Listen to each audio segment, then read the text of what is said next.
Vandeham Sri Guru Sri Uttapadakamalam Sri Guru Vaishnavanscha Shri Rupa Sagrajatam Sahagana Raghunatha Titantam Sajivam Sadvaitam Savadhutam Parijana Sahitam Krishna Chaitanya Devam Shri Radha Krishna Pada Sahagana Lalita Sri Visakhanvitanscha He Lodulita Kedaya Vishadaya Pronila Damodaya Samyak Shastra Vivadaya Rasadaya Chittarpito Madaya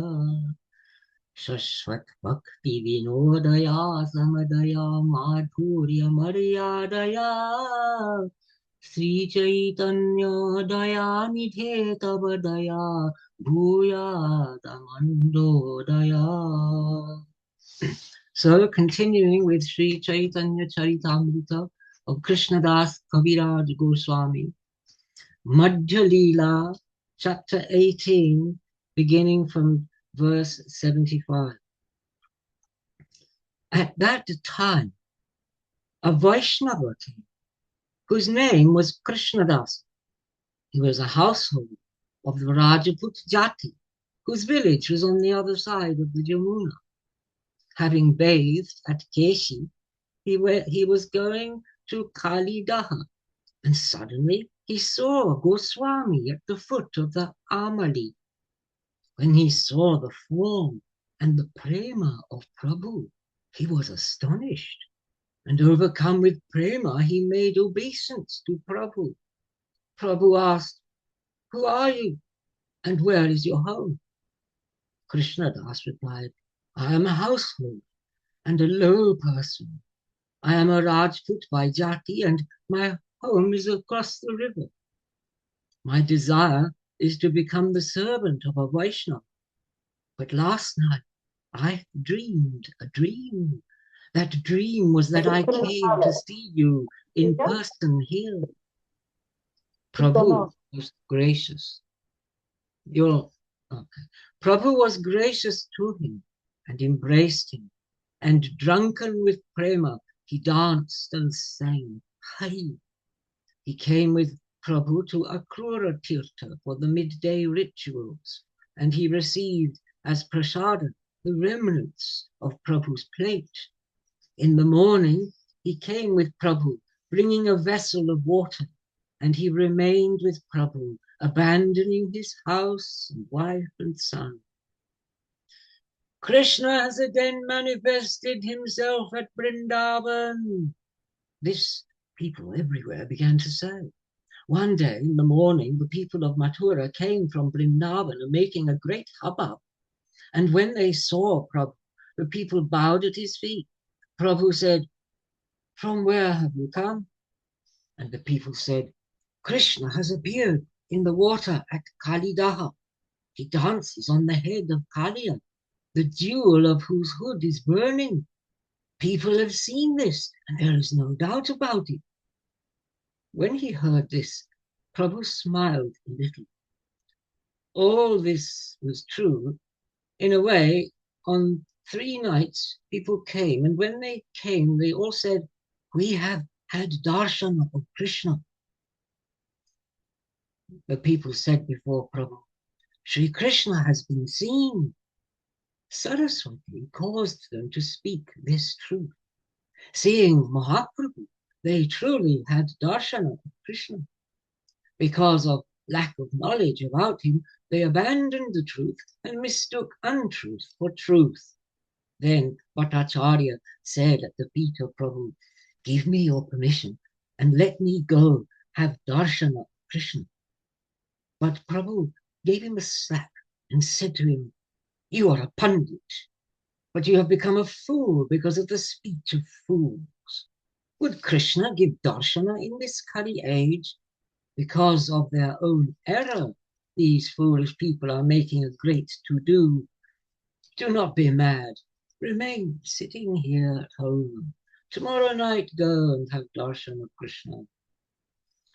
In the morning, a sensible man came to the place of Prabhu, and Prabhu asked him, "Have you come from seeing Krishna?" The man said, "In the night, a fisherman was on board a boat and was catching fish at the Kalidaha with a lighted lamp. From a distance, the people saw him and mistook him for Krishna dancing on the head of Kalia. They thought that the boat was Kalia and the lamp was the jewel, and the fools thought that the fisherman was Krishna.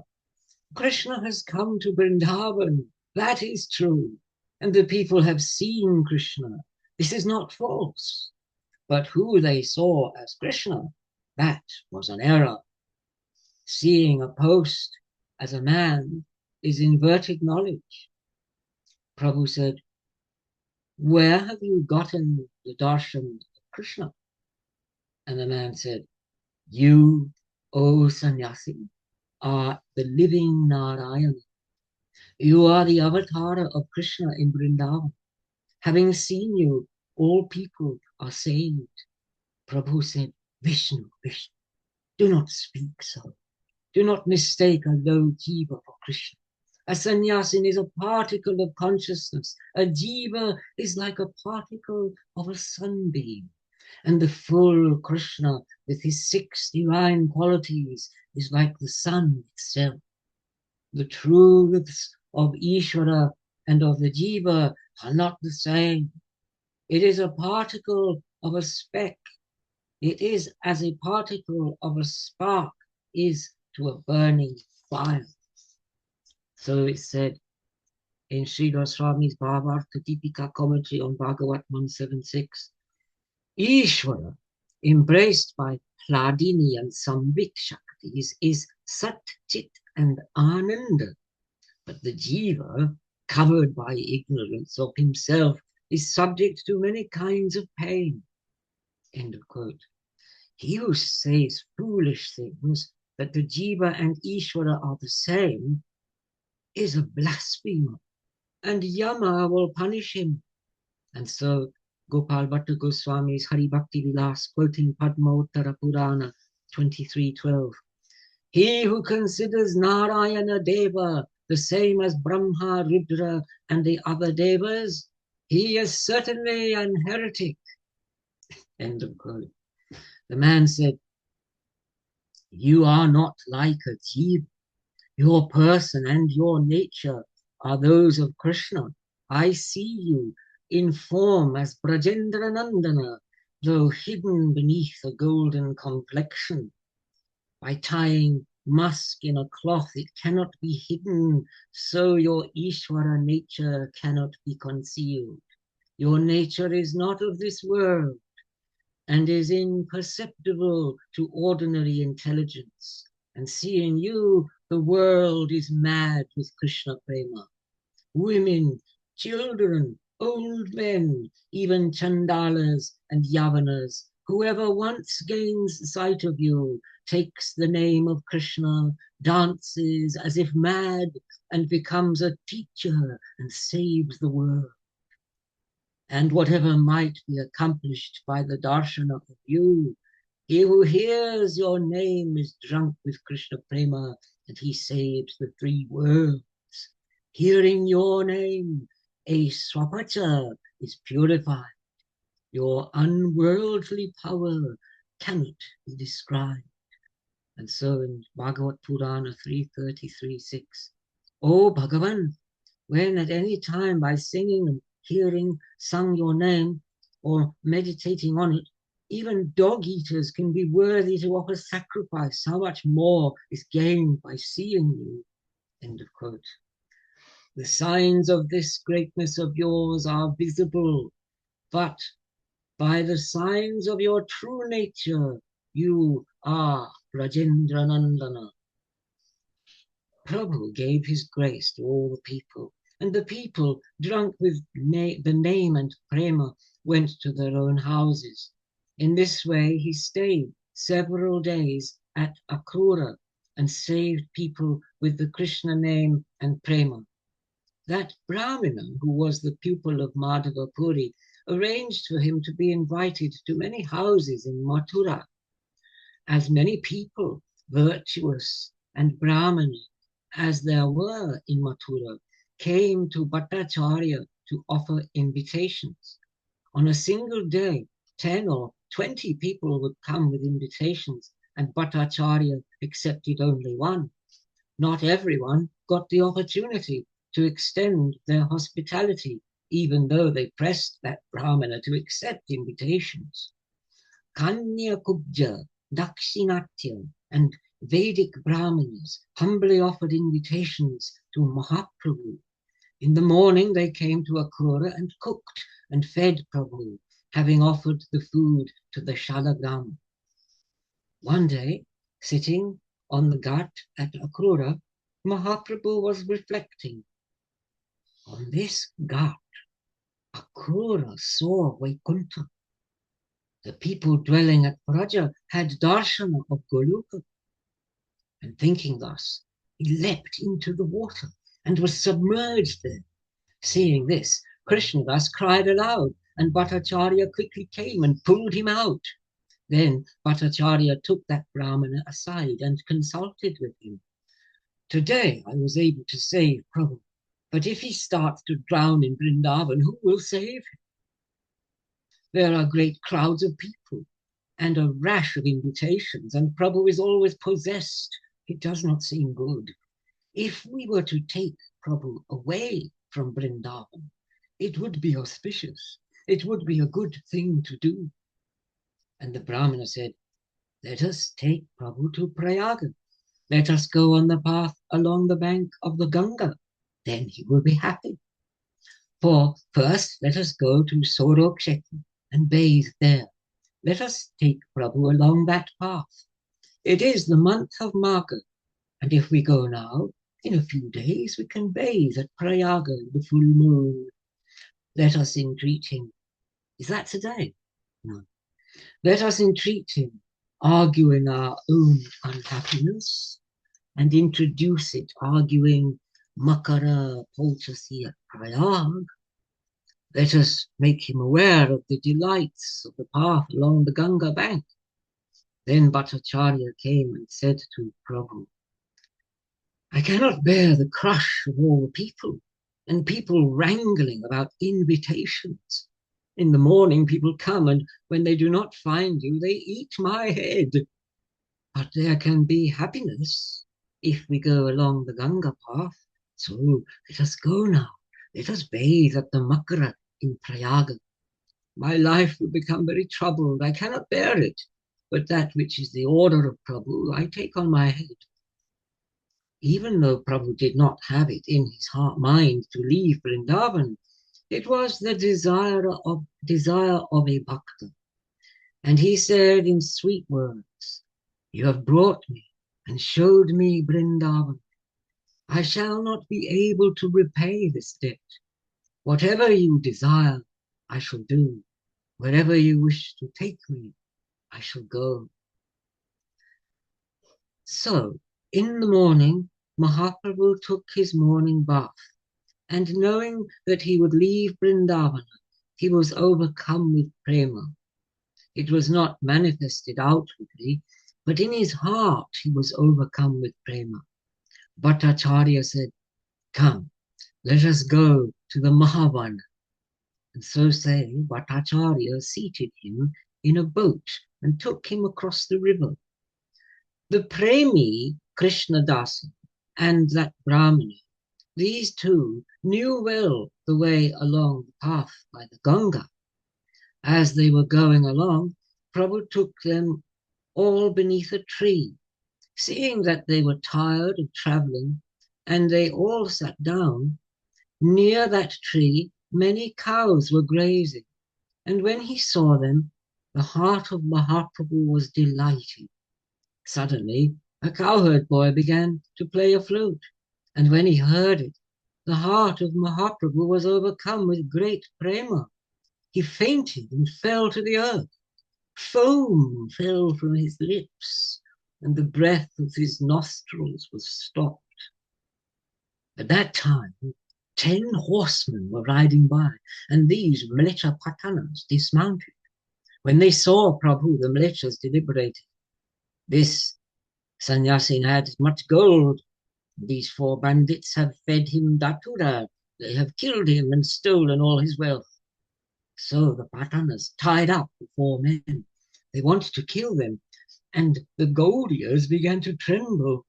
Krishna Das was a Rajput, totally without fear, and that Brahmana was also fearless and firm in his speech. The Brahmana said, Patanas, I petition you in the name of your Badsha, let me go to your Sikta.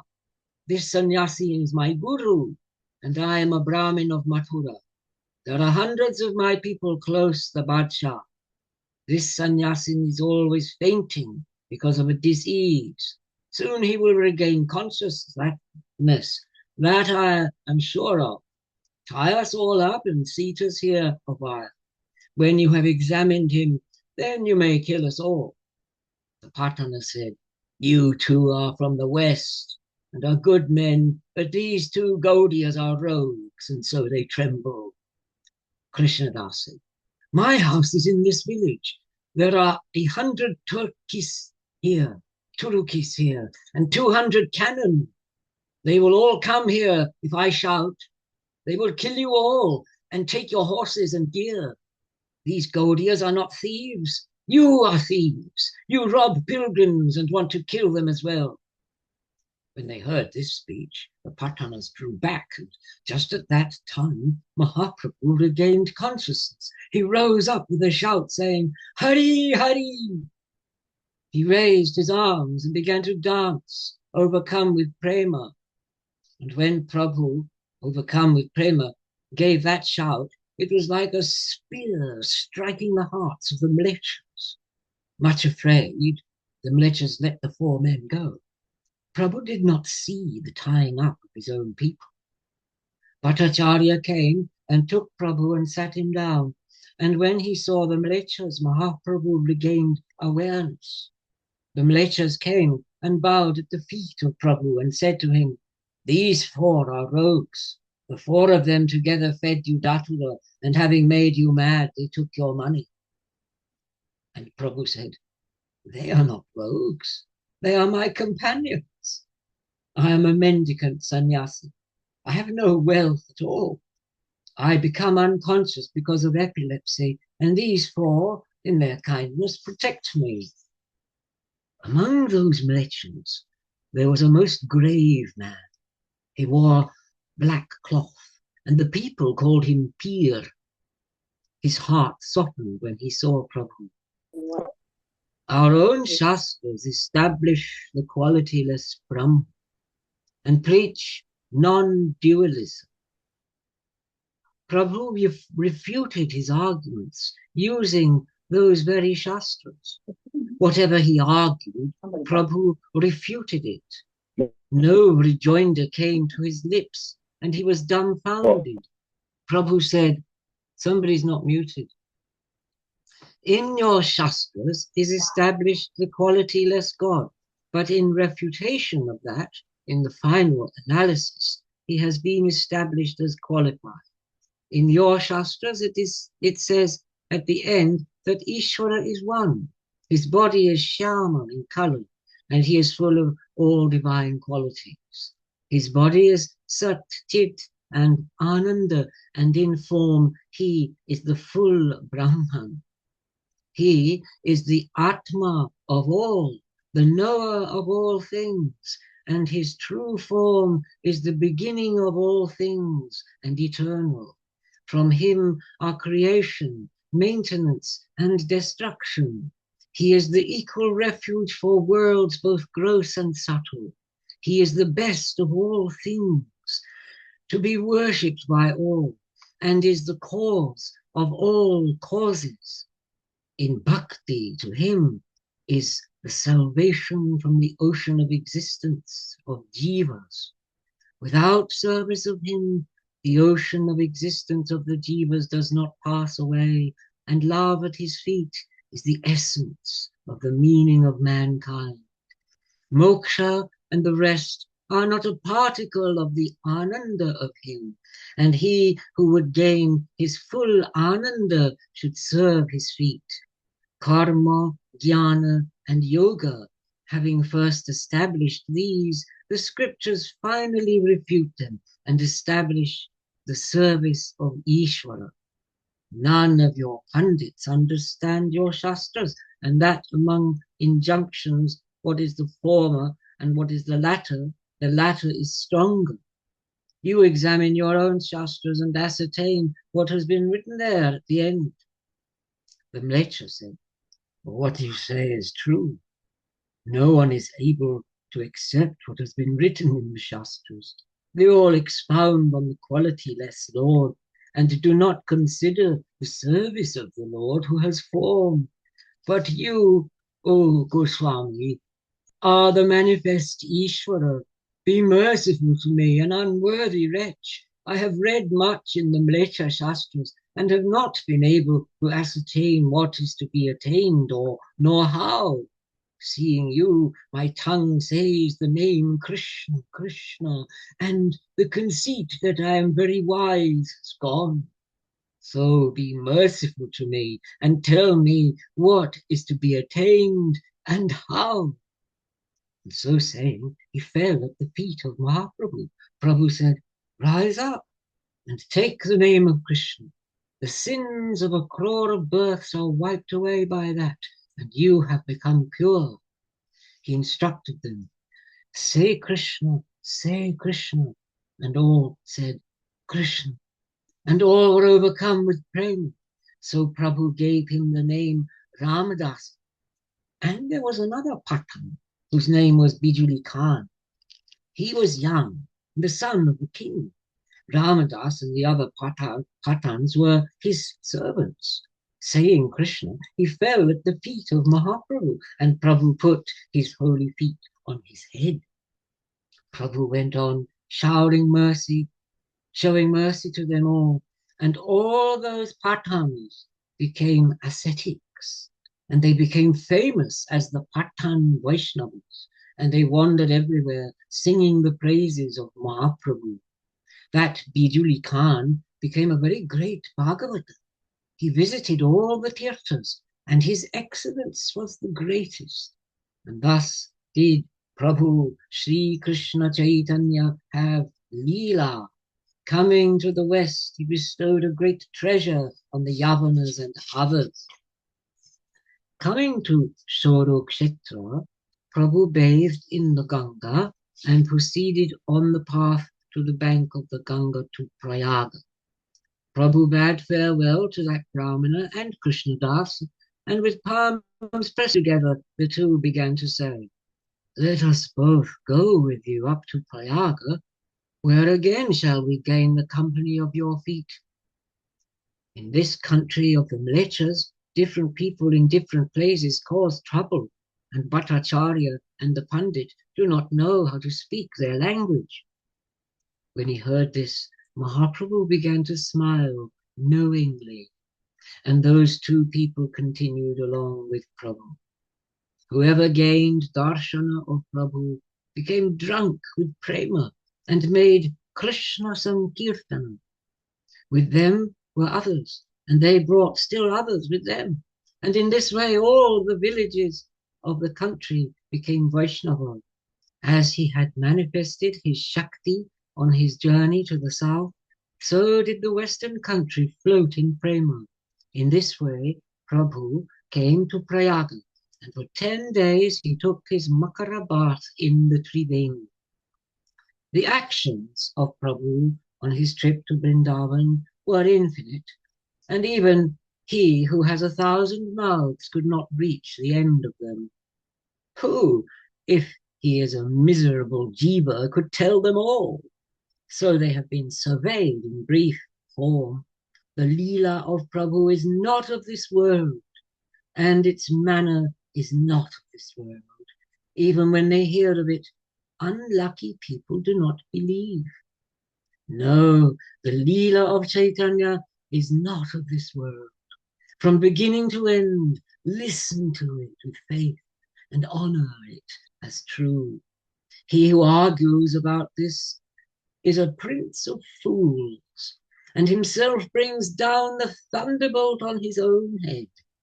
The acts of Chaitanya are a sea of nectar, one drop of which makes the world float in bliss. Krishna Dasa, whose hope and faith lie at the feet of Rupa and Raghunatha, tells of the nectar of the acts of Chaitanya, the Chaitanya Charitamrta, and thus ends chapter 18. And I'll let someone else have a go. Jai ho, jai ho, jai ho. Rahul, ready for action. Great. Yeah, sure. Yes, yeah. Yes, yeah. Brilliant, fantastic. Okay. Okay, you can let me know when to stop and if anyone likes to continue, or I'll be happy to oblige. So we'll start with the Madhya Lila, chapter 19.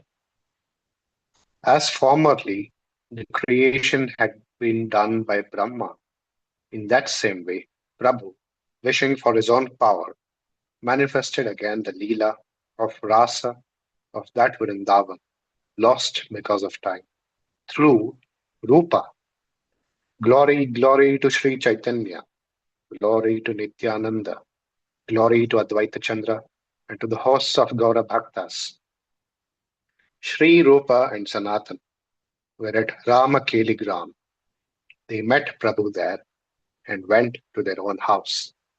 The two brothers were devising means for the abandonment of the worldly life. They gave much wealth to two Brahmins.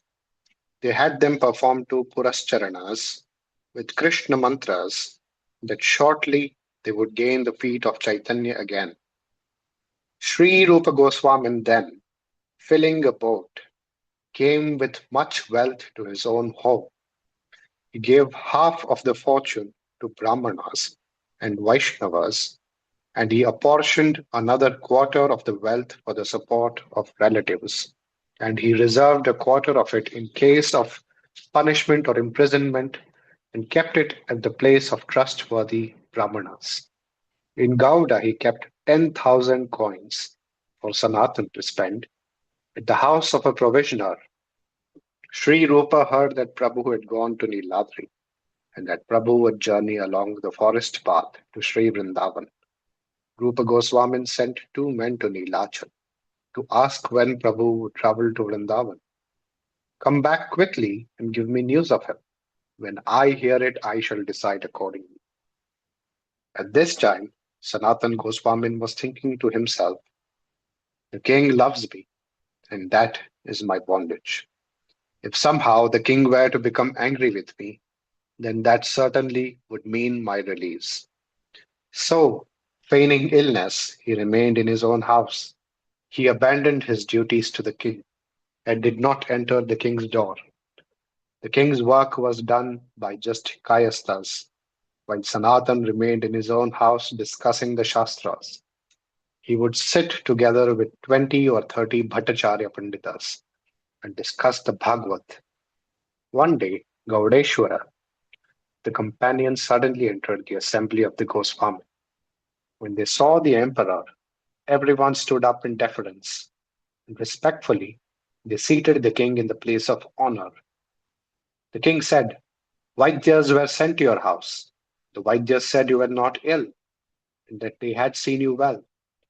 All my affairs are your responsibility, and yet you abandon all of them and sit in your house.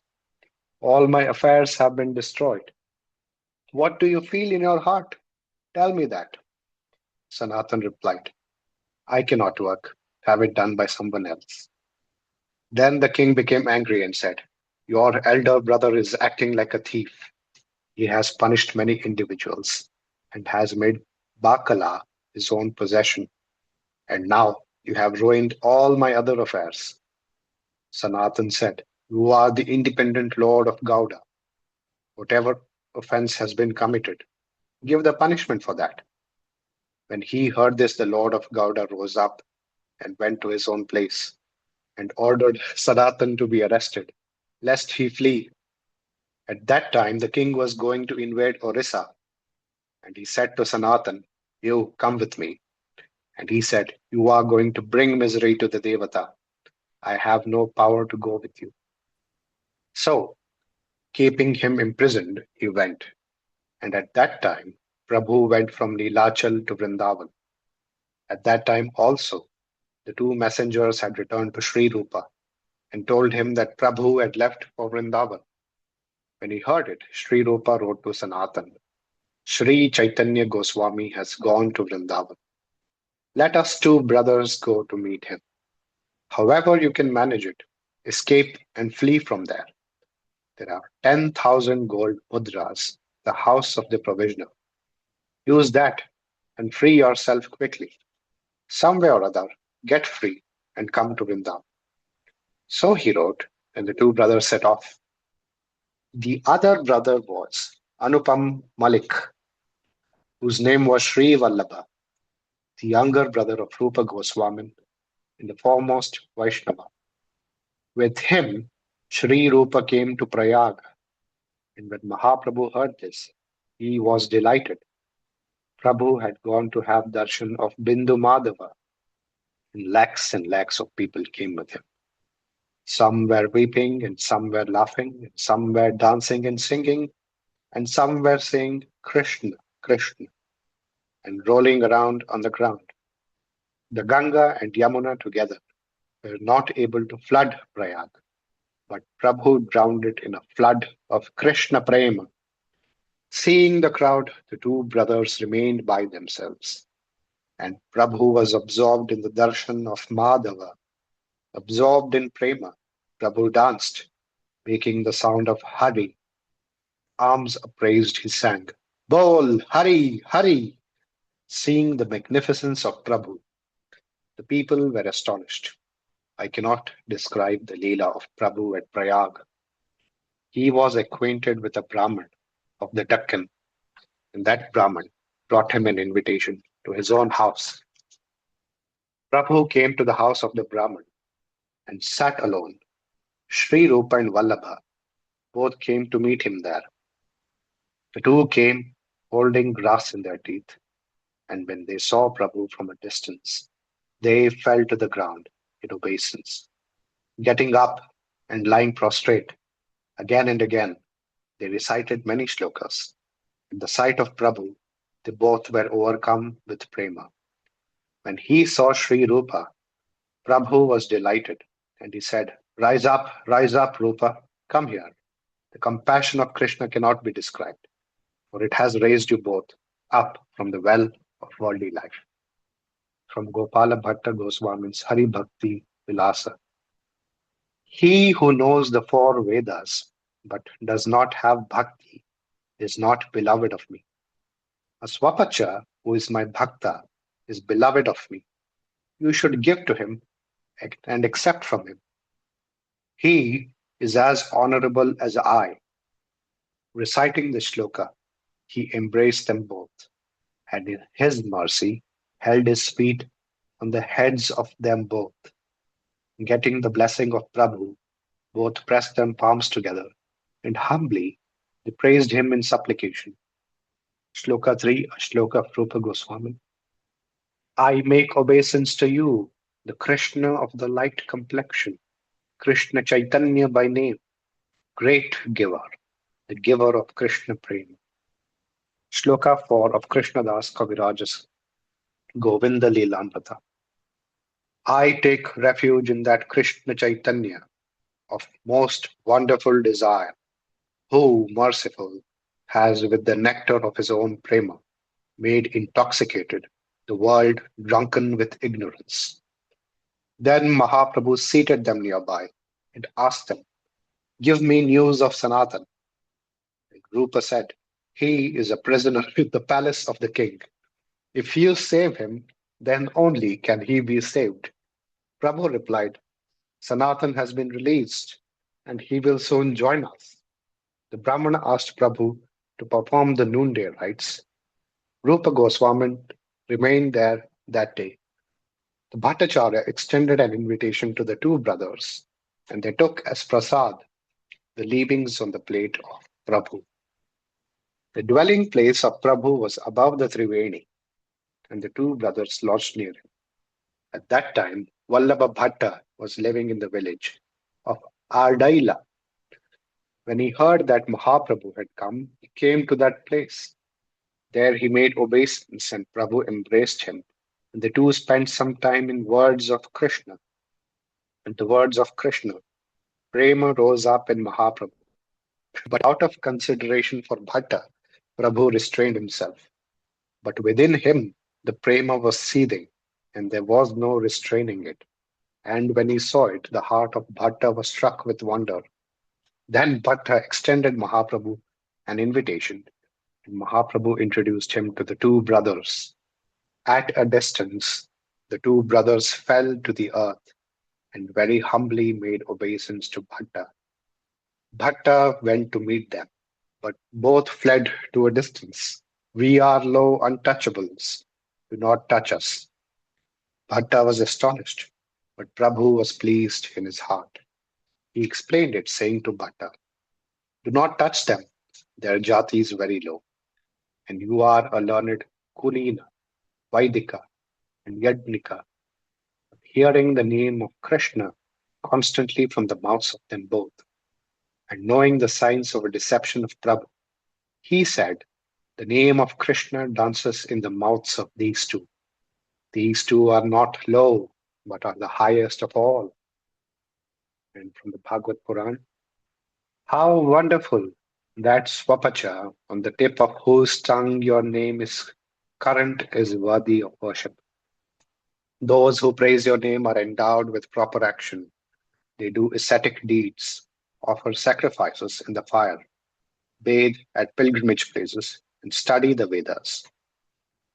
When he heard this, Mahaprabhu praised him much, and absorbed in prema began to recite the shloka from the Hari Bhakti Sudodaya. Even a swapaka is pure and is worthy of praise by wise men, and impurities of low birth are burnt away the burning flame of true bhakti, but not he who is nastika, though he is versed in the Vedas. Shloka 7 of Hari Bhakti Sudodaya. Of him who is devoid of bhakti to the Bhagavad, caste, shastras, mantra, and asceticism are like ornaments on a corpse, pleasing only to people. The power and absorption of Prabhu in prema was the epitome of bhakti, and when he saw his beauty and the rest, Bhatta was astonished.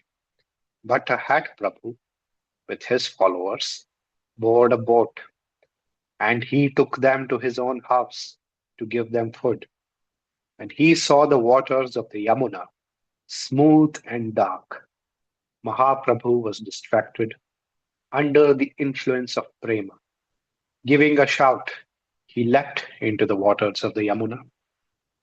And when they saw Prabhu, the minds of all trembled in fear.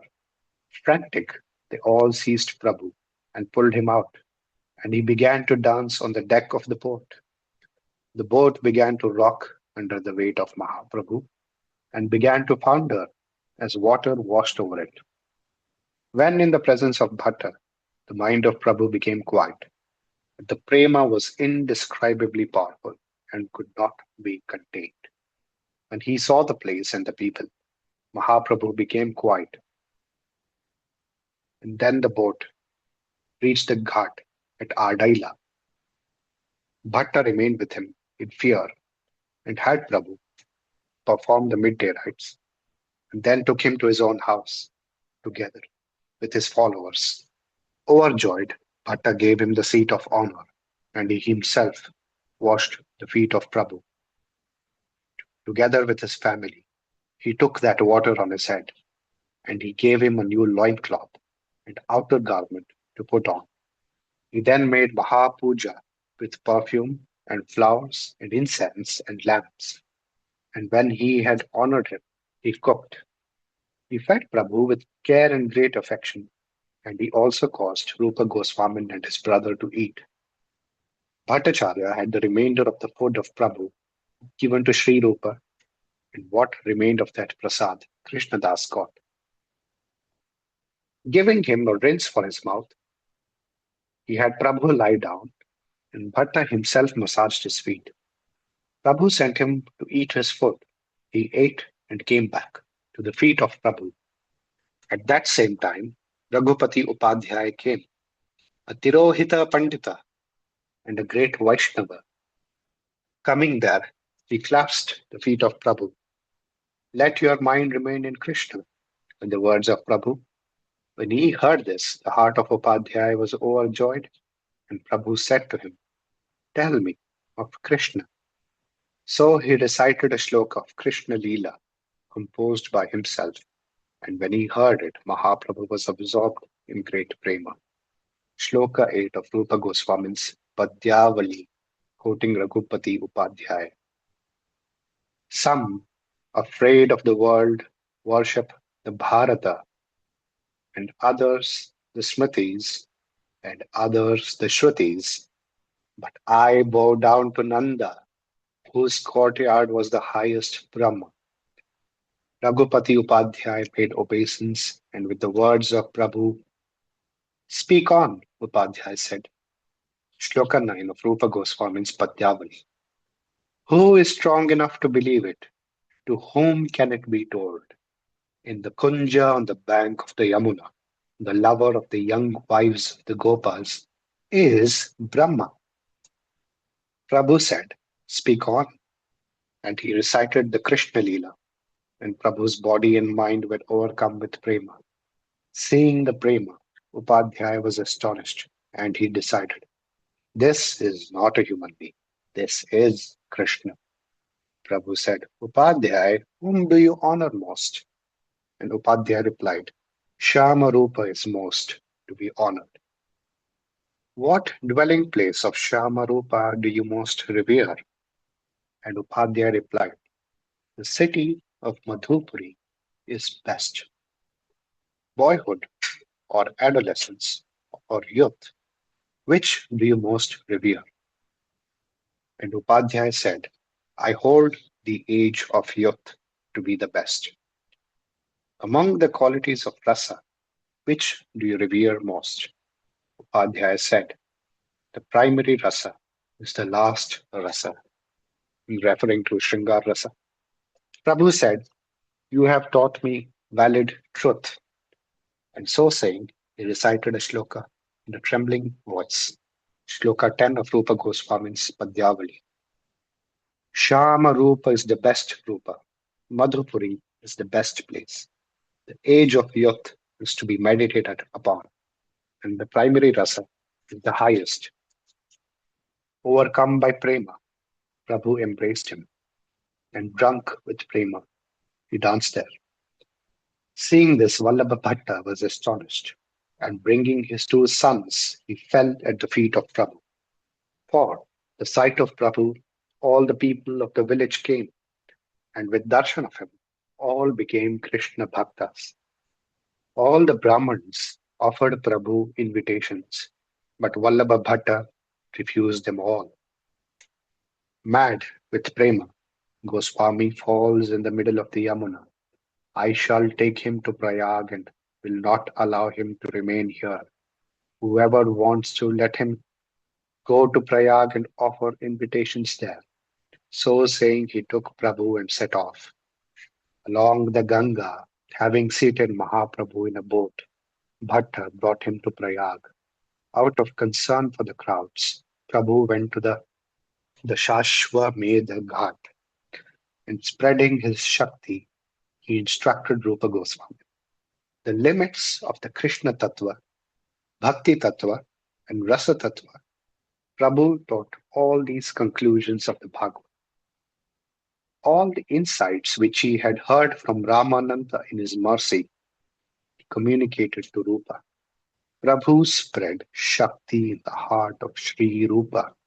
He made him skilled in the investigation of all the tattvas, and having instructed him, he ordered him to go to Vrindavan. He carried out everything according to the orders of Prabhu. Kavi Karnapura, the son of Shivananda, said, has written in detail in his book about the meeting with Rupa. Shloka 11 of Kavi Karnapura's Chaitanya Chandrodaya Nataka.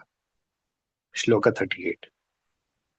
In time, the news of the play at Vrindavan had been forgotten. Therefore, in order especially to make it widespread, Deva anointed with the nectar of his grace Rupa and Sanatan. And Shloka 12 and 13 in Kavi Karnapura's Chaitanya Chandrodaya Nataka. He who, though before being deeply bound by the qualities of this love and free from domestic substitution, became, as it were, the embodiment of the highest rasa, though bodiless, that Rupa with Anupama Deva favored at Prayaga by embracing him with deep delight and discussions of prema. Prabhu distributed prema to Rupa, the true form of love, the true form of mercy, in true form wise and learned by nature, like his own form, in one form, in form like his own Vilasa. In this way, Karnapura wrote in various places of how Prabhu was merciful to Rupa and Sanatan, as many were as many very great bhaktas of Mahaprabhu as there are. Rupa and Sanatana are the vessels of honor and grace of all. When anyone goes back to his country, having seen Vrindavan, the followers of Prabhu all ask, tell us, how are Rupa and Sanatana faring there? How is their indifference to the world? Are they eating? Do they perform bhajan for Sri Krishna for 8 watches? And then those bhaktas would praise them and say, both remain shelterless. There are many trees, and each night they rest under a different tree. Like bees, they eat coarse food at the houses of Brahmanas. Sometimes they eat dried bread and chickpeas, and sometimes give up even that. I love dried bread and chickpeas. They have only a clay pot in their hands and torn patched cloth as outer garments. They dance in delight at the name of Krishna and stories of Krishna. For 8 watches they perform Krishna bhajan and rest for 4 dandas, and on some days not even that. When in Nama Sankirtan, sometimes they write Bhakti Rasa Shastras and listen to stories of Chaitanya and reflect on Chaitanya. Hearing these words, the great ones were very pleased. For what surprises are there where the grace of Chaitanya is? Rupa himself has written of the grace of Chaitanya, the Mangalacharana of his Bhakti Rasamrita Sindhu, of which Shloka 14 says, by whose inspiration in my heart, I, most insignificant Rupa, have been set into motion. I bow to the lotus feet of him, that Hari, Chaitanya Deva. In this way, he remained at Prayag for 10 days and taught Sri Rupa, dispensing his Shakti. Prabhu said, hear me, Rupa. Let me tell the signs of Bhakti Rasa in the form of sutras, for they cannot be described in detail.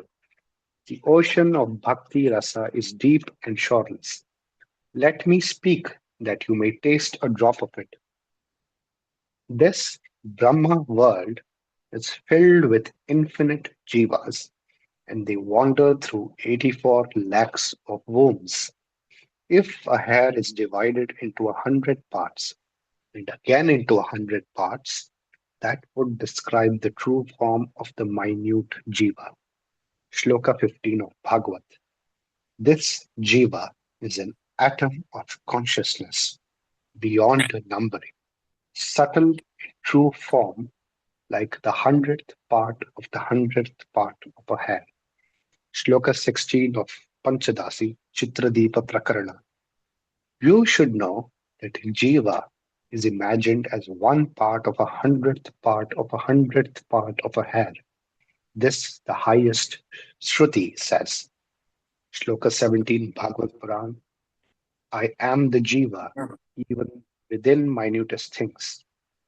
Shloka 18, Bhagavad Puran. O Eternal One, if the innumerable and eternal jivas were pervading everything, there would be no rule of you over them. But it is otherwise, for jivas are produced from a source. Let the jiva not abandon that source of his creation and consider himself the controller. Those who consider the jiva to be the same as you are in error. Dinaji, would you like to continue? Yeah, we got about halfway into there, yeah. Yes. Where did you just stop? Sorry? Page 620. You have to resume from 127 verse. Oh, okay, thank you. Page 620. I got it. Okay. Jaya Jaya Shri Chaitanya Jaya Nityananda Jaya Dvaita Chandra Jaya Gaura Bhakta Vrinda. So among them, there are two classes, moving and unmoving. Among the moving are those which move horizontally through the water, and some which move on the land. And among these is the human race, most tiny in numbers. And among these are Malechas, Pulindas, Bodhas, and Hunters. And among those devoted to the Vedas, there are those who pay the Vedas lip service, and do wrong things forbidden in the Vedas, and have no respect for Dharma. And among those that follow Dharma are many who are devoted to karma. And among crores devoted to karma, there is a single Jnani. And in a crore of Jnanis, there is one Mukta. And hard to find in a crore of Muktas is a single Krishna Bhakta. The Krishna Bhakta is without desire, and thus he is at peace. And all those who desire Siddhi, Bhukti, and Mukti are not at peace. Quoting from Bhagavad Purana 6.14.5. O Mahamuni, even among crores of muktas and siddhas, man of peaceful soul devoted to Narayan is hard to find. End of quote. Certain fortunate jivas wandering around in the Brahma world gain the seed of the creeper of bhakti, and in the grace of Krishna, Guru. And like a gardener, they plant that seed and nourish it with water of Shravan and Kirtan. The creeper grows and spreads and splits the Brahma world. It pierces Viraj and Brahma Loka, reaches the Paravyama. It grows through that and reaches the Lok and Vrindavan and climbs the wishing tree of Krishna's feet. There it spreads and bears the fruit of prema. But the gardener always nourishes it with water of Shravan and the rest. If the mad elephants of offences against the Vaishnavas rise up, and it is uprooted or torn, it leaves, withers, and dies. That is why the gardener covers it carefully, lest it not sprout because of the elephants of offences. But if branches sprout on the limbs of the creeper, desire for pleasure or for mukti, so many of them that they cannot be written, forbidden and evil acts, fraudulence and concern with worldly things, injury to jivas, greed, and all the other offshoots. And these offshoots grow. Getting water, the water of fermentation, the main trunk is paralyzed, does not grow. So, at the first, lop off these offshoots, and then the root stem can grow in Vrindavan. The ripe fruit of praying falls, and the gardener tastes it. And holding to the creeper, the gardener gets the wishing tree. And there he serves that wishing tree, and in happiness tastes the rest of the praying fruit. For this is the best of fruits, and the highest end of man, before which the four ends of man are like straw. Quoting Rupa Goswami's Lalita Madhava. Up to that point at which even the mere scent of prema, which is the nectar for the gaining control over the enemy of Madhu, becomes the path of the mind. The Guru can bring about the astonishment, the joy which comes from the experience of Brahma, which is special, the samadhi, the true dharma, the glory of the road to perfection, which is prosperous. End of quote. From pure bhakti is produced prema. Thus, there are the signs of pure bhakti, abandonment of desire for other things, of puja of others, and of jnana and karma, and with the aid of all the senses, constant dedication to Krishna. This is pure bhakti. From it, prema comes. These signs are given in the Pancharatra and the Bhagavat.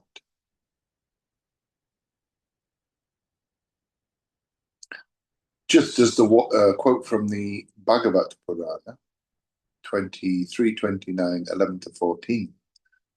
Just as the water of the Ganga runs into the sea, the minds of my devotees, when they merely hear of the qualities of me, Purushottam, contained within the hearts of all, turn toward me without interruption.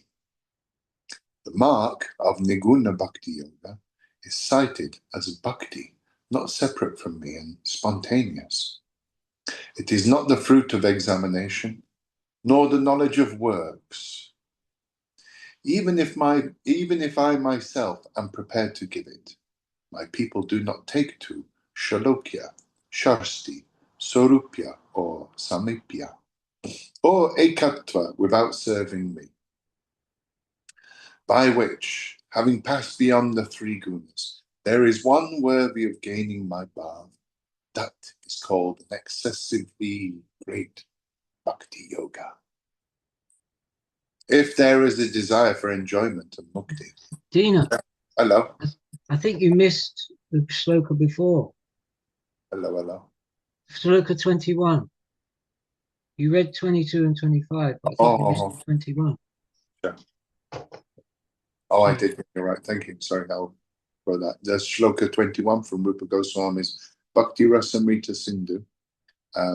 Bhakti is said by Harishika to be the service of Rishikesh, the pure and devoid of all kinds of deception by means of mastery of the senses.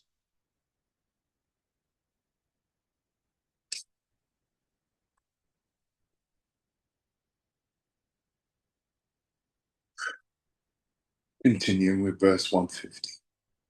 If there is desire for enjoyment and mukti, and the rest in the mind, even if one performs sadhana, prema is not born. Quote from Rupa Goswami's Bhakti Rasamrita Sindhu. When the pisachis of desire for mukti and enjoyment dwell in the heart, then how can the happiness of bhakti be experienced there?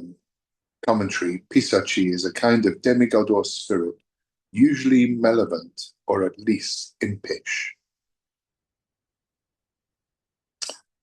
So, from sadhana bhakti comes the birth of rati, and when rati is sufficiently deep, its name is prema. And the names of prema, as it gradually develops, are sneha, man, pranaya, rag, anurag, bhav, and mahabhav. As seed, sugarcane juice, gura, kandashura, kandasara, sarka, sita, mishri, and uttama mishri. These different kinds of formations from sugarcane.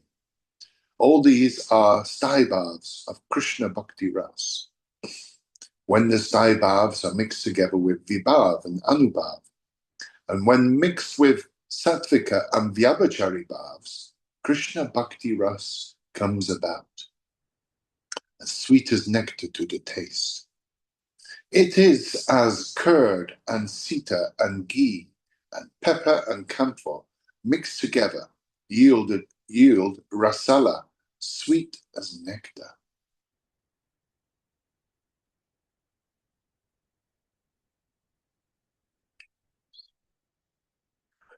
Bhaktas are divided into divisions of rati, of 5 kinds: Shantarati, Dasyarati, and Sakyarati. Vatsalya Rati, and Madhura Rati. These 5 kinds. The divisions of Rati are the 5 divisions of the rasa of Krishna Bhakti. Santa Dasya, Sakya, Vatsalya, and Madhurya rasa are their names. And among the rasas of Krishna Bhakti, these 5 are chief. Hasya, Adbhut, Veera, Karuna, Rodra, Vibhatsa, and Bhaya. These are the 7 rasas subordinate to the 5 kinds of bhakti. The 5 rasas are staya, permanent, remain spread in the heart of the bhakta. The 7 are secondary and gain their cause as guests. Shanta bhaktas were the 9 yogendras, Sanak and the others. Bhaktas of the Dasya Bhav are his numberless servants everywhere. Sakya Bhaktas are Sridharma and the rest, and in the city, Bhima and Arjuna. Vatsalya Bhaktas were mother, father, and many elders. The Bhaktas of Madhura Rasa are primary and are the Gopis in Braj, the Mahisis and the Lakshmis, too numerous to count. Again, Rati for Krishna is of 2 kinds. One is mingled with the knowledge of his divine majesty. The other is isolated. In Gokul, the only Rati is devoid of the knowledge of his divine majesty. In the 2 cities, and in Vaikuntha and the rest, is his majesty primary. With the primacy of knowledge of his divine majesty, love is shriveled up. Even if one sees it, one does not honor the majesty. This is the way called Kevala, one-pointed. Sometimes the majesty blazes up in the Shanta and Dasya rasas, but it withers Vatsalya, Sakya, and Madhurya. So Vasudeva and Devaki bowed to the feet of Krishna. Both had fear in their hearts because of their knowledge of his divine majesty.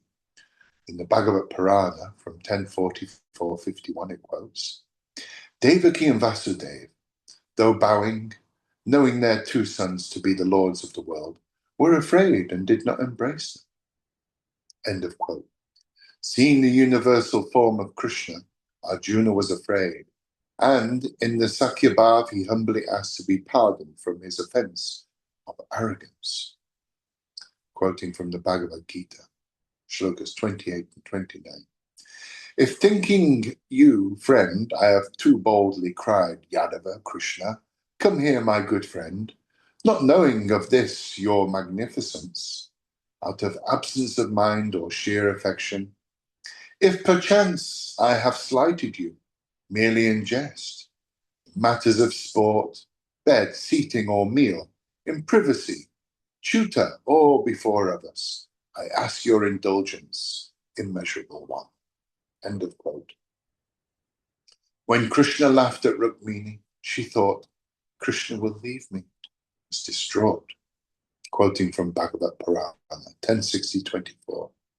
Benumbed with great fear and grief and sadness, her fan fell from her lax, bangled hand, her body faint, stupefied, hair loose, like a plantain tree blown by the wind, fallen on the earth. End of quote. The pure Kevala Prem does not know divine majesty, and even when it sees divine majesty, it does not relate it to itself. Quote from Bhagavad Puran, 10.8.45. Yashoda considered to be her own son, that Hari, whose greatness is celebrated by the 3 Vedas, by the Upanishads, by Sankhya, by Yoga, by Sattvata. End of quote. And again, quote from Bhagavad Purana, 10.9.14. The gopi assumed to be her own son, the unmanifest Adhokshaja, with the marks of a mortal, and tied him to a post with a rope, as she would of a material child. End of quote. From Bhagavad Purana 10.18.24. Bhagavan Krishna, Being defeated in a game, carried Sridham, Bhadrasena, and Bhagavan Krishna, being defeated in a game, carried Sridham. Bhadrasena carried Brishabha. Pralamba carried the son of Rohini. End of quote. Again, quote from Bhagavat Purana 10:30-37. Then, going into the forest, she proudly said, I can walk no more. Take me wherever you want. This way she spoke to Keshava, and he said to his beloved, Mount my shoulders. End of quote. Again quoting Bhagavat Purana 10:31-16. O Achyuta, entranced by the song of your flute, and having transgressed husbands and sons, and family and relatives, brothers and friends, we have come to you, knowing the way. O cheat, what kind of a man would abandon women in the night? End of quote. In the Shantaras, by knowledge of his true form, Krishna is established as the one. Without knowledge of me, tranquility is established. This is a verse from the Holy Mount. Quote from Rupa Goswami's Bhakti Rasamrita Siddha 3.147. The fixing of knowledge on me is tranquility. So says Bhagavan. Thus, without Santarati, the fixing of knowledge on him is difficult. End of quote. Quote from Bhagavat Purana 11:19-36. The concentration of knowledge on me is sama. The restraint of the senses is dhamma. The enduring of sorrow is tatiksha. The conquest of the tongue and the generative organs is driti. End of quote. The abandonment of desires except that for Krishna. This action is to be honored. Thus I know the Shanta person as one type of Krishna Bhakta. The Krishna Bhakta considers heaven and moksha as hell. The fixing of Krishna in the mind and the abandonment of desires. These are the two qualities of the Shanta man. Quote from Bhagavat Purana 6:17-28. All followers of Narayan fear nothing at all, for they look upon heaven, mukti, and hell as the same. End of quote. These two qualities spread to all bhaktas. It's the sound quality of the sky among all elements. The nature of Shanta is without a hint of affection for Krishna, but is learned in the knowledge of Krishna as Parama Brahma, Parama Atma. In the Shanta Rasa, there is only knowledge of his true form. In Dasya, there is additional knowledge of Prabhu with full divinity.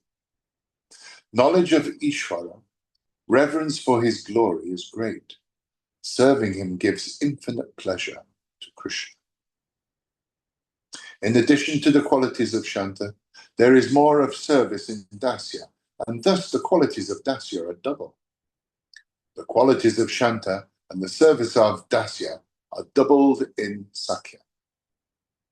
In Dasya is reverence for his majesty and service. Sakya is full of faith. Riding on their shoulders and having them ride on his shoulders and playing at fighting, they serve Krishna and cause Krishna to serve them. Faith is primary in Sakya, and reverence for majesty less. Thus are the signs of these three qualities of Sakya Ras. There is more affection for Krishna and knowledge of him as equal to the self. Thus, in Sakya Ras, Bhagavan is controlled. In Vatsalya are the qualities of Shanta and the service of Dasya, and those various services called by the name Palana.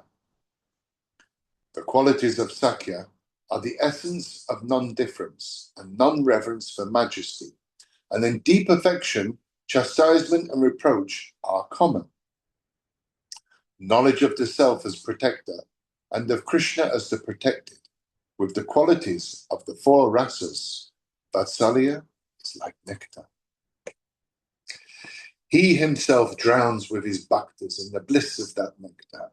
Those who perceive his divinity say that Krishna is controlled by his bhaktas. Quote from Padma Purana, the Damodar Astaka Stotra, quoted by Gopal Bhatta. You who immersed in the well of bliss all the people of Braj by such leelas of your own, and who proclaimed the conquest of yourself by your bhaktas to those who were devoted to the perception of your divine majesty, I bow to you again and again, 100 times controlled by praying. End of quote. In Madhya Ras is the establishment of Krishna and very intense service and the non-difference and most loving care of the Sakya. In the manner of a lover, one serves him with the whole body. Thus, in Madhya Ras are the qualities of all five. The qualities of sky, etc., are in each of the other elements, the first, second, third, and up to the earth, the fifth. In the same way, the Madhura is the aggregate of all others, and thus the taste of it is most wonderful. This has been a survey of Bhakti Ras. Reflect and expand on it in your mind. While you reflect on it, Krishna will blossom in your heart. By the grace of Krishna, the ignorant man gains the shore of the ocean of Rasa. So saying, Prabhu embraced him. Prabhu decided to go to Varanasi. When he rose up in the morning, he set forth. Then, at his feet, Rupa entreated him. Give me your permission to come in the company of your holy feet. I cannot bear the wave of viraha from you. Prabhu said, my words are your duty. You have come here. Go to Vrindavan. From Vrindavan, by way of the Goda country, come to meet me at Neelachala. And embracing him, Prabhu boarded the boat. Rupa fainted, fell down on the spot. The Deccan Brahmana brought him to his house, and then the two brothers left for Vrindavan. Mahaprabhu, after much travelling, came to Varanasi. Chandrasekhara came outside the village and met him. In the night, he had dreamt that Prabhu would come to his house, and in the morning he came and waited outside the village. When he saw Prabhu, he quickly fell at his feet and joyfully took him into his own house. Hearing of this, Tapan Mishra came to meet Prabhu. In friendly conversation, he extended to Prabhu an invitation. Bringing him to his own house, he had Prabhu fed. Chandrasekhar offered an invitation to Bhattacharya. Having fed him, Chaitanya Mishra held his feet and said, being kind, grant me a boon, I beg of you. As long as you remain in Kashipur, eat nowhere except my house. Prabhu knew that he would remain for 5 or 7 days, and he would not eat with sannyasins.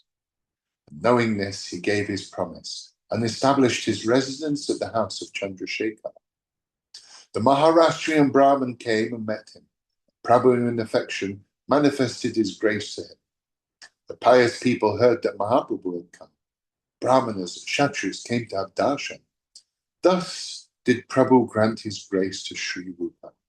I have told in brief a matter of his infinite complexity. Whoever listens to this story with faith gains prema bhakti, feet of that very Chaitanya.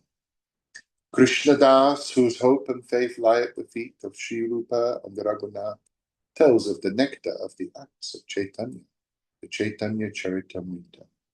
Thus finishing today, Madhya Lila, chapter 19.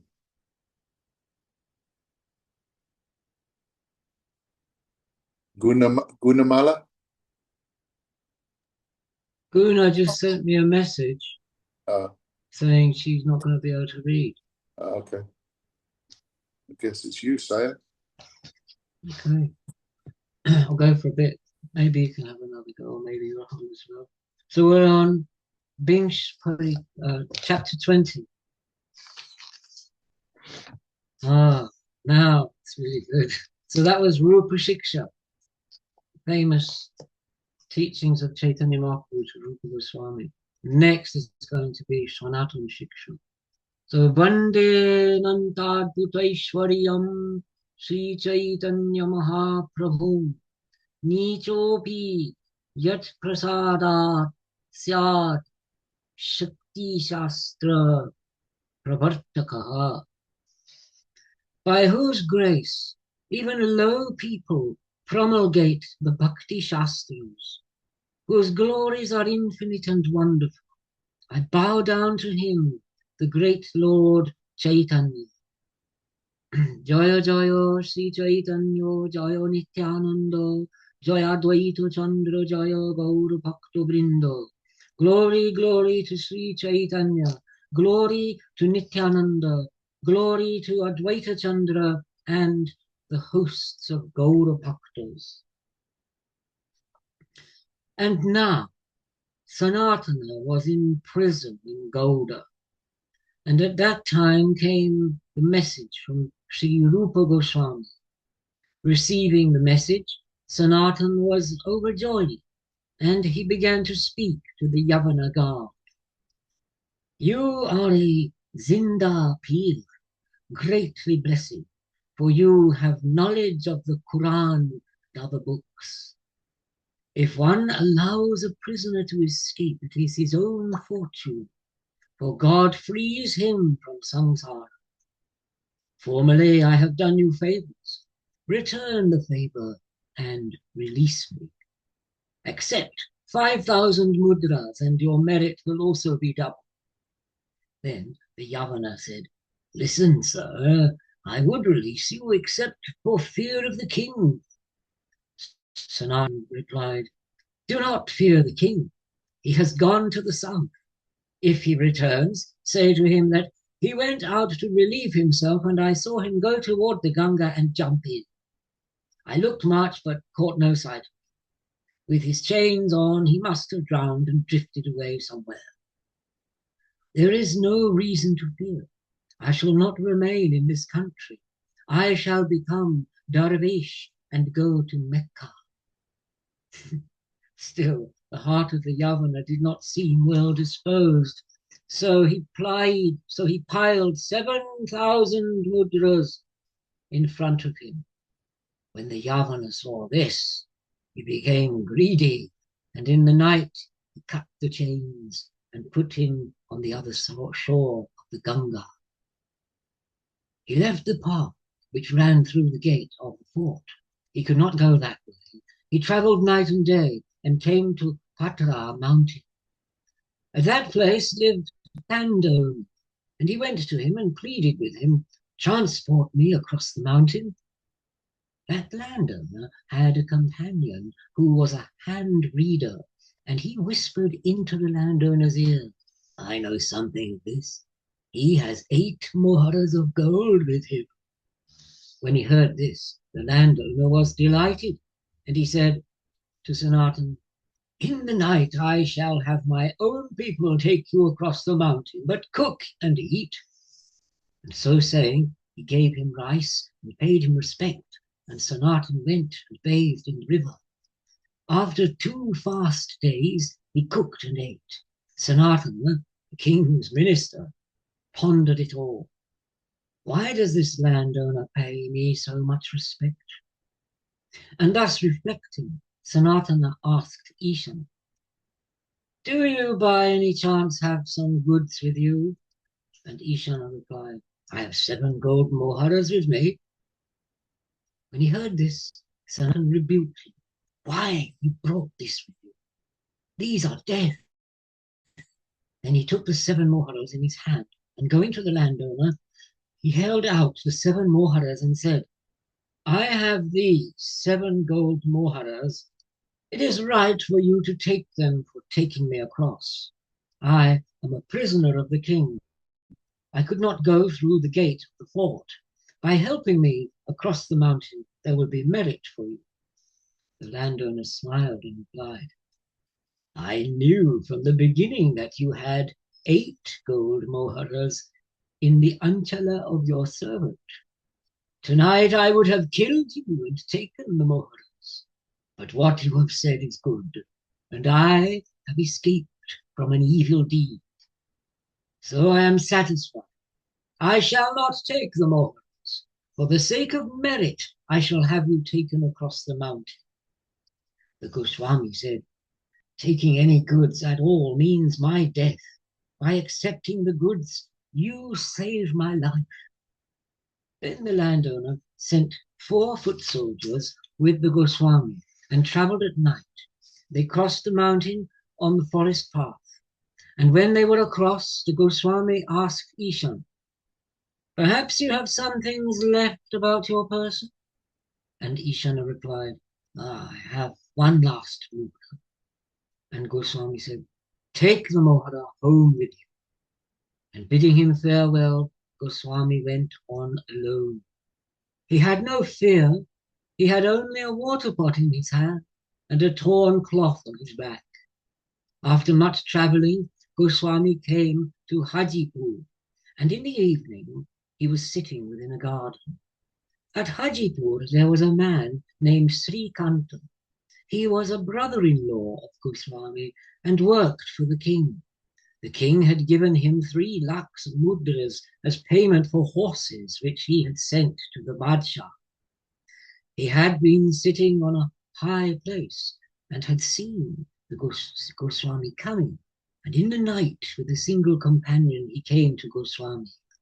The two met there and had a friendly conversation, and the Goswami told him the story of his escape and everything, and he said, stay here 2 or 3 days and act like a civilized man.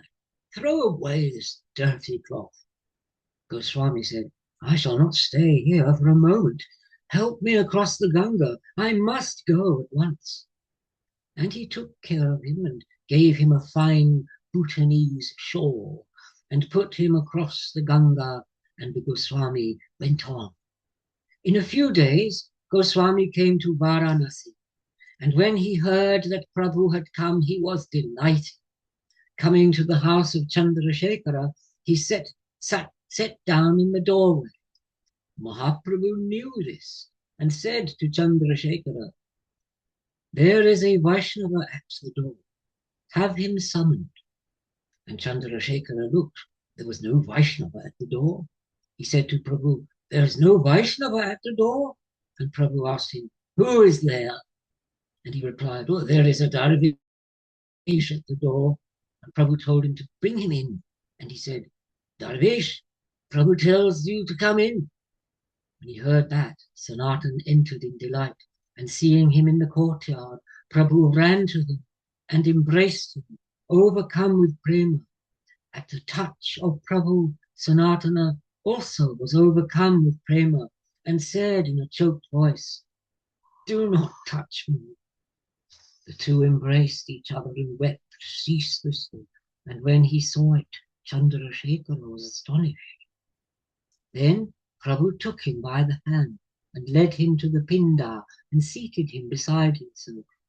With his holy hands, he began to brush his body, and he said, Prabhu, do not touch me.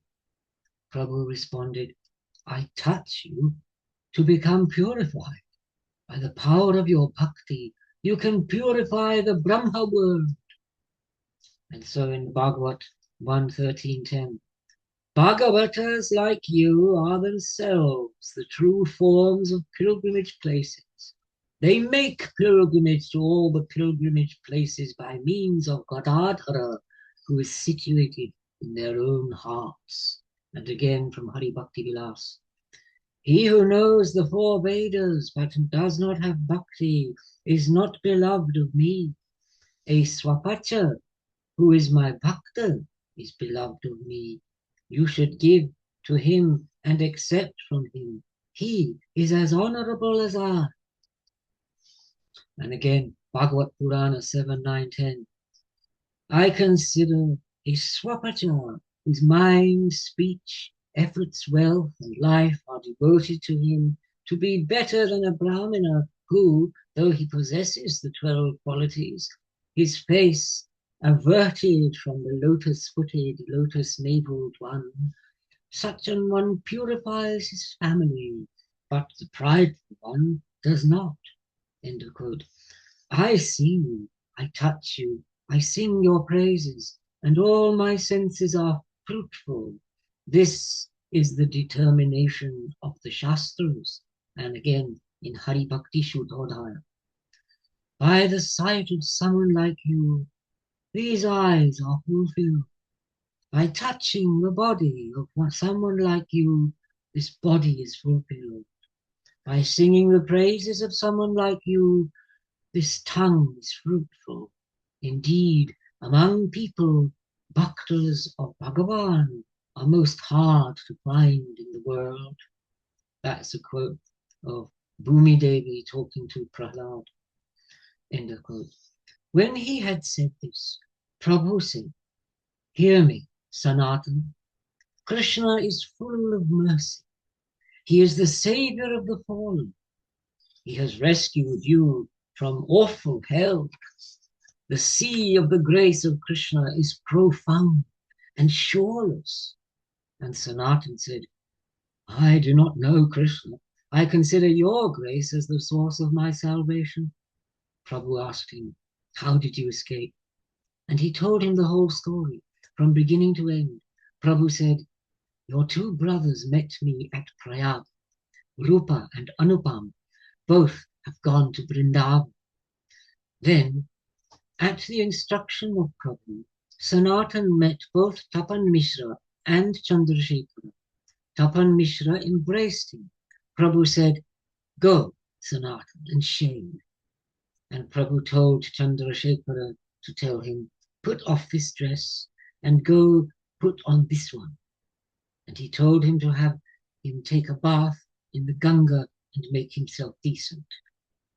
Shekhara brought and gave him a new garment. Sanatan refused to accept that garment, and when he heard of it, Prabhu was boundlessly delighted. Having performed the midday rites, Prabhu went to eat, and he took Sanatana to the house of Tapan Mishra. Having washed his feet, he sat down to eat, and he said to Mishra, "Give food to Sanatan." Mishra said, "Sanatan has some duties to perform. You eat, and afterwards I shall give prasad to you."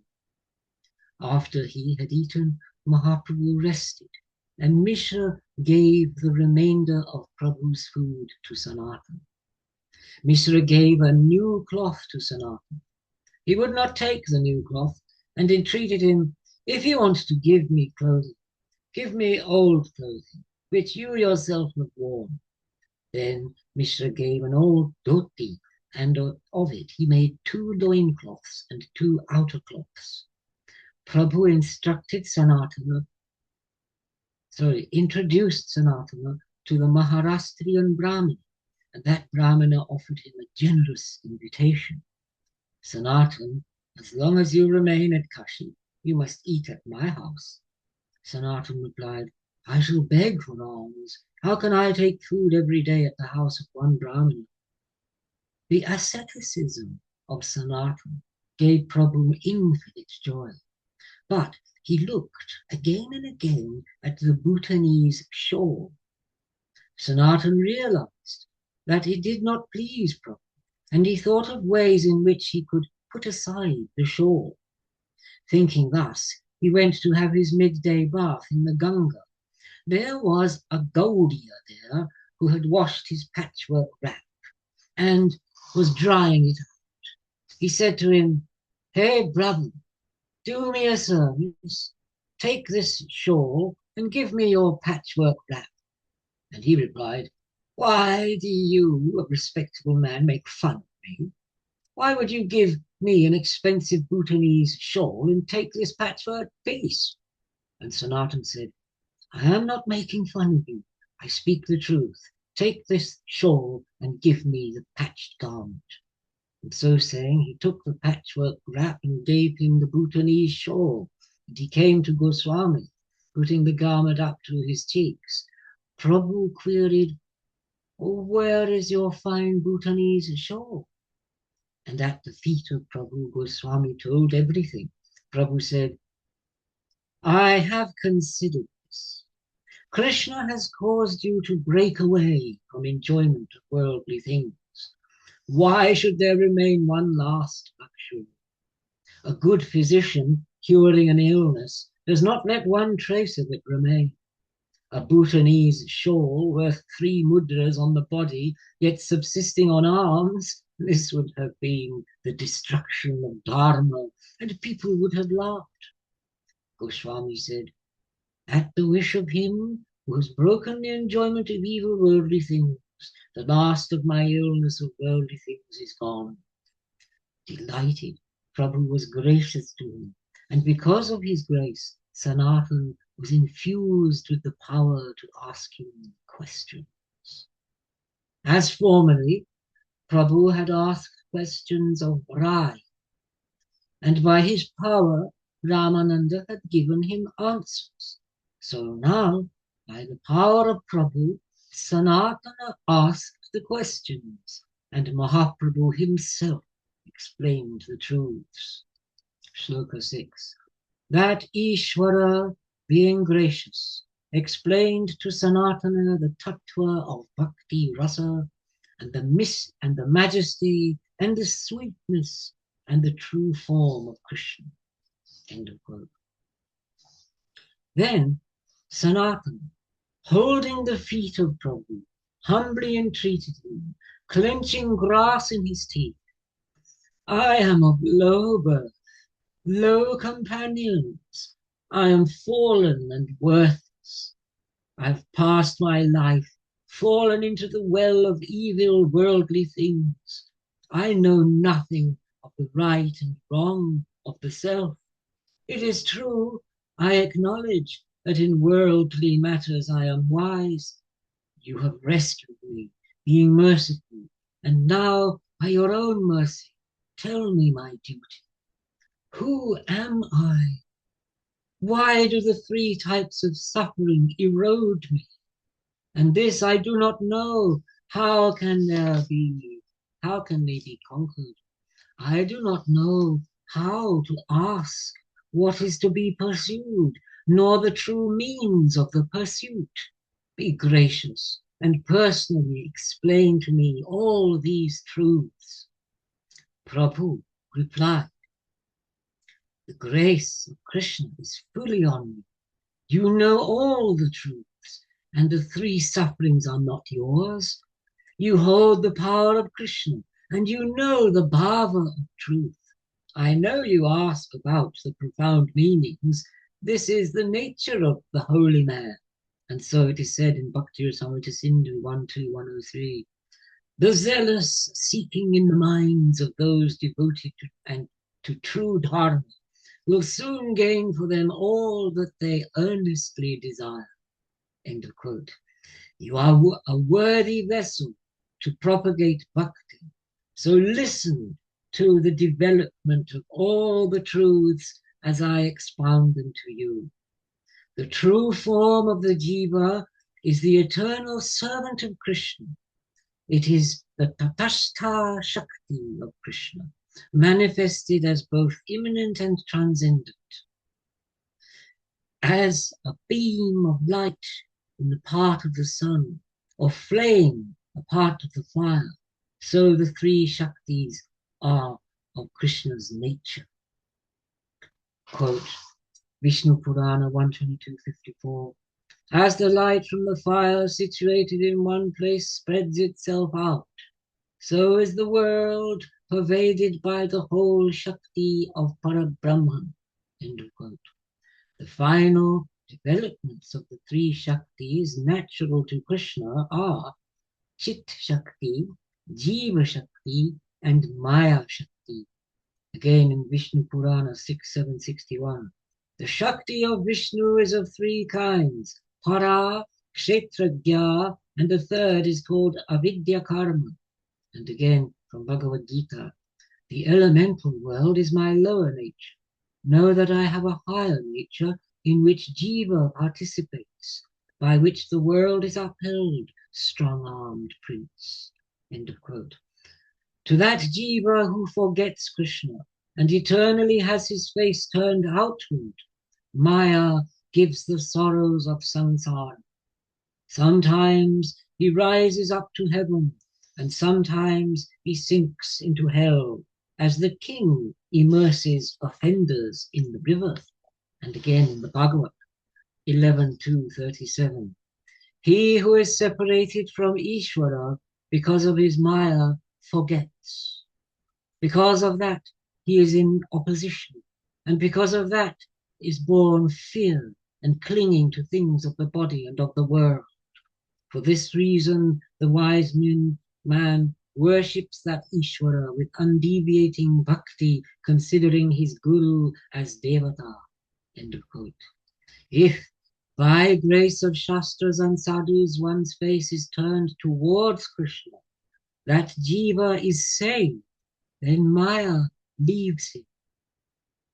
Bhagavad Gita 7.14. This is my divine Maya, consisting of 3 gunas, is certainly hard to escape. Those who take refuge in me can overcome this Maya. End of quote. For the jiva immersed in Maya, there is no spontaneous knowledge of Krishna. In his mercy for the jivas, Krishna made the Vedas and Puranas. He causes himself to be known in the forms of the Shastras and the Guru and the Atman, and the jiva comes to know that Krishna is my Lord and my deliverer. It says in the Vedas and Shastras that there are 3 divisions, Sambandha, Abhideya, and Prayojana. The gaining of Krishna is the Sambandha, and Bhakti is the means of gaining him. So Bhakti is the Abhideya, and the Prayojana is Prema. Prema is the ultimate wealth, the crest jewel of the ends of man. The cause of the attaining of it is the bliss of the service of the sweetness of Krishna. Service of Krishna increases the taste of the rasa of Krishna. An example of this is if to the house of a poor man an all-knowing man comes, and seeing his misery, he asks him, "Why are you so miserable? You have your father's wealth. He did not tell you this, as he died in another place." The speech of the seer gives him news of wealth, and thus Krishna instructs the jivas through the Vedas and Puranas. In the speech of the seer, wealth and property are the matter, and so the teachings of all the Shastras, the Sambandha is Sri Krishna. That you have the wealth of your father, this knowledge does not gain him the wealth, for then the seer must tell him the means of getting it. The wealth is in this place. If you dig in the south, hornets and wasps will rise up. You will not get the wealth. If you dig in the west, there is a yaksha there, and he will prevent you, and the wealth will not fall into your hands. If you dig to the north, there is a black snake there, and he will not get the wealth. While you are digging, he will eat everybody. But turn a little earth to the east, and pots of money will fall into your hands. Thus the Shastras say, abandon karma and jnana and yoga. Krishna is controlled by bhakti, and by bhakti he should be worshipped. Someone else want the last 10 minutes? Rahul? Sure. You want to go till? Yeah, sure. Yeah, till 9:30 Indian time. Okay. Okay, got it. Got the assignment. So, Shloka 13, Bhagavad Puran 11, 14, 20. O Uddhava, only that very powerful bhakti toward me is able to compel me. I am not compelled by yoga, Sankhya, Dharma, Vedic study, tapas, or renunciation. Bhagavad Puran 11, 14, 21. I, beloved of the souls of holy men, am obedient only to bhakti with faith, Shraddha. Bhakti established toward me purifies even the natures of swapachas. Thus, Bhakti is the means of gaining Krishna and is celebrated in all the Shastras as Abhidheya. If one gains wealth, he gains its fruits of enjoyment and happiness, and sorrow flees by itself from happiness and joy. In that way, does prema grow toward Krishna as the fruit of bhakti. And when one tastes Krishna in prema, the world is destroyed. But the destruction of the world and the elimination of misery is not the chief fruit of prema. The primary prayojana is the enjoyment of the happiness of prema. The Vedas and Shastras say that there are Sambandha, Abhidheya, and Prayojana. These are the three great riches: Krishna, Krishna Bhakti, and Prema. In the Vedas and all the Shastras, Krishna is the primary Sambandha. Consequent upon realization of this, bonds of Maya disappear. Rupa Goswami's Bhakti Rasamrita Sindhu 2.4.142. Some Puranas and Agamas, in order to delude the moving and unmoving creatures of the world, may prattle until the end of time of the primacy of this Devata or that. But if one has the power to discriminate the true matter of all the Agamas, it will finally be ascertained to be the single and only Bhagavan, Vishnu. Whether it be a primary or secondary issue, whether it be the rule or the exception, that which the Veda asserts exclusively is called Krishna. Bhagavad Puran 11:21-42-43. What is enjoined? What is overtly stated? What can be restated by philosophical argument back and forth? No one except for me knows the essence of all this. They enjoin me, they manifest me. I am the conclusion which they reach, debating it. The Swarupa of Krishna is infinite, its grandeur limitless. Chit Shakti, Maya Shakti, and Jiva Shakti. Vaikunta and the Brahma worlds, these are the creations of his Shakti. Krishna shelters equally these creations of his Shakti as well as the Swarupa Shakti itself. Sridhar Swami's Bhavartha Deepika commentary 10.1.1. In the 10th book of Bhagavad, the object to be defined, the 10th principle, the incarnation of the shelter of those seeking shelter, called Krishna, the highest place, the refuge of the universe. I bow down. Here, O Sanatan, a discussion of the Swarup of Krishna. The truth of the knowledge of the non-dual is the son of Rajendra in Braj. He is the beginning of all things, the container of all things, the crown of youth. His body is Chit and Ananda, the refuge of all, the Lord of all. Brahma Samhita 5.1. Krishna is the highest Ishvara, the embodiment of Sat, Chit, and Ananda, beginningless, yet the beginning of all things. Govinda, the cause of all causes. Krishna is Swayam Bhagavan. His other name is Govinda. He is full of all divine qualities, and his eternal dwelling place is Goloka. Shloka 20, Bhagavad Puran 1.3.28. All these are but parts and fractions of parts of the Purusha, but Krishna is Swayam Bhagavan. They incarnate themselves in every age to protect people persecuted by Indra's enemies. Jnana, Yoga, and Bhakti. Under the control of these three sadhanas are the three, Brahma, Atma, and Bhagavan, realized. Shloka 21, Bhagavad Puran 1-11. The truth-knowing wise men call the ultimate truth, that which is undivided knowledge. It is called by these three names, Brahman, Paramatma, and Bhagavan. Brahma, its manifestation is the undifferentiated radiance of his body, as the sun fills the naked eye with brilliance. Brahma Samhita 5.40. That Brahma, whose magnificence is manifest in crores and crores of Brahma worlds, that Brahma differentiated in all the manifestations of all the elements of earth, etc., endless, undivided, and total. I worship that Govinda as the Adi Purusha. That which is Paramatma is part of Krishna. Krishna is the soul of the soul and the ornament of all things. Bhagavad Puran 10:14-55. Know that Krishna is the soul of all things. He manifested himself in this world by his Maya, in a body, for the well-being of the world. Bhagavad Gita 10:42.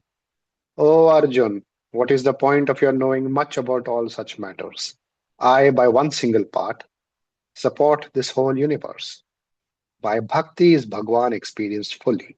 He has only one Vigraha and infinite Swarupa. Swayam Rupa, Tadekatma Rupa, and Avesha Rupa are the names of the three Rupas in which Bhagwan primarily remains. In his Swayam Rupa, he appears in two forms, Swayam and Prakasha. The Swayam Rupa is singular, Krishna as a Gopa in Vraja. In Prakasha, there are two kinds, the Prabhava and the Vaibhava Rupas. One body contains many forms, as in the Rasa Lila. In his marriage to the Mahishis, his forms were many. This is well known in the Shastras as Prabhava Prakasha. This was not the Kaya Vyuha of Saubhari and the other sages. If it had been Kaya Vyuha, Narada would not have been astonished. Bhagavad Puran 10:69-2. It is indeed a wonderful thing how he alone, with a single body, in different houses simultaneously and separately, married 16,000 women. If that same body and that same form appear in different ways, separate in nature and kind, its name is Vaibhava Prakasha. In these multitudes of Prakasha, there is no division of the form of Krishna, but in differences in shape and color and weapons, there is division in name. Bhagavad Puran 10:47. And others having cultured souls are singly devoted to you and are instructed by you according to injunctions and worship you as many forms or as one form. The Vaibhava Prakash of Krishna, Sri Balarama, is different only in color. In all other ways, he is the same as Krishna. Son of Devaki is his Vaibhava Prakash, appearing sometimes in his two-armed true form and sometimes as four-armed. When he is two-armed, his name is Prabhava Prakasha, and when he is four-armed, his name is Vaibhava Prakasha. In his Swayam Rupa, he is a Gopa in dress and considers himself as a Gopa. And in the Kshatriya dress of Vasudeva, he realizes, I am Kshatriya. Replete with beauty and majesty and sweetness and skill are his activities as the son of Rajendra. This is his chief joy. Seeing the sweetness of Govinda, Vasudeva was agitated. This is his chief joy. Seeing the sweetness of Govinda, Vasudeva, sorry, I might repeat, I think I repeated that. No, Vasudeva was agitated and desire arose to taste that sweetness. Rupa Goswami's Lalita Madhava. Oh friend, this dance, displaying my duality of the Abhira Lila, manifesting a sweetness most wonderful, again and again, has astonished me. Having seen the true form of which dance, my mind is anxious for that entrancing play and desires to be like the form of the women of Raj truly. I'll just finish it with this. As it was the sight at the sight of the dance of the Gandharva at Mathura, so it was again when he saw the picture at Dwarka. Rupa Goswami's Lalita Madhava 8:34. What is this unprecedented, astonishing, ultimate sweetness of mine which throbs so profoundly? When I see this, I am attracted and with greedy mind seek to enjoy it impetuously like Radhika. Great place to stop, Radhika. So yeah, it's 9:30 here. Thank you. Very good. Brilliant. Mathura.